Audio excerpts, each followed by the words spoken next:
Richie Merzian from the Australian Institute joins me now for more on this. Richie, it's lovely to have your company as always. Now, why and how is this allowed to happen? Look, gas is part of the problem, not part of the solution when it comes to climate change, and emissions continue to increase. The reason why we still have such a strong gas industry is because they tell us that it's great for the economy, it's great for jobs. The Australian Institute's recent analysis, though, finds that about 2/3 of the offshore gas in Western Australia, our biggest gas-producing state, is pretty much going out the door for free, and these multinationals are paying very little, if nothing, in terms of tax. In fact, we found that Western Australia makes more money from registering cars than it does from gas revenue. Ultimately, it's because of a poor tax regime. Really, if that was strengthened, you'd see a lot more money come in the door for WA, which it could spend on essentials like health and education and all the other kind of things that taxpayers assume is being covered by the gas boom that continues on and on.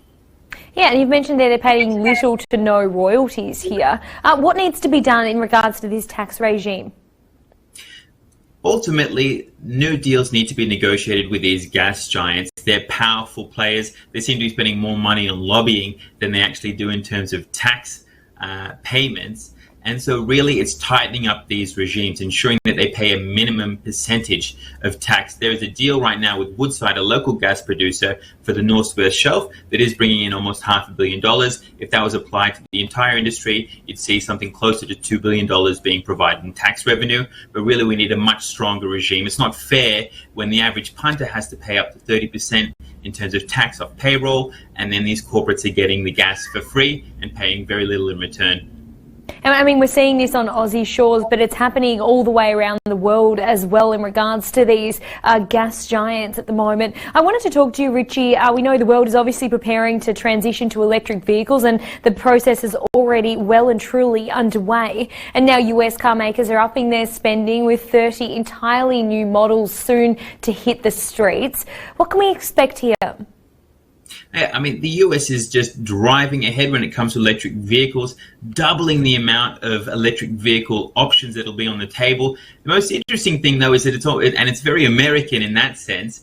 It is tailored to the American market. So you're seeing large electric vehicles. You're going to see about 4 more pickup trucks, or utes as we call them here in Australia.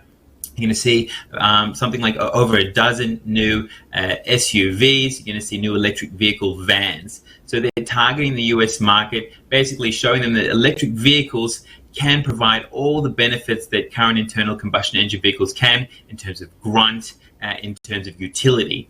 And that will not just increase the electric vehicle car share, but ultimately demonstrate that electric vehicles are not here to stay and to replace our old school cars. Absolutely. What about the charging stations, though? I mean, there has been a lot of concern about the logistics behind travelling long distances and things like that. Is that well underway as well?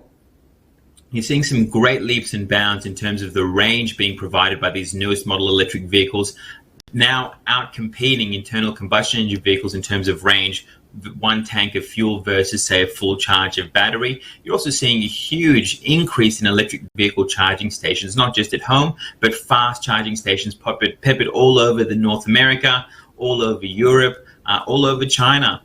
So really, you're seeing many of these initial problems being not just met, but then surpassed in terms of the benefits they're bringing. And in Australia, we had this issue with range anxiety as well, but we're seeing that most electric vehicles are being used around the cities. That's where most people live. And so right now they can meet most needs. Soon they'll be meeting all needs. It's exciting stuff, isn't it? Richie Merzian, always great to catch up with you.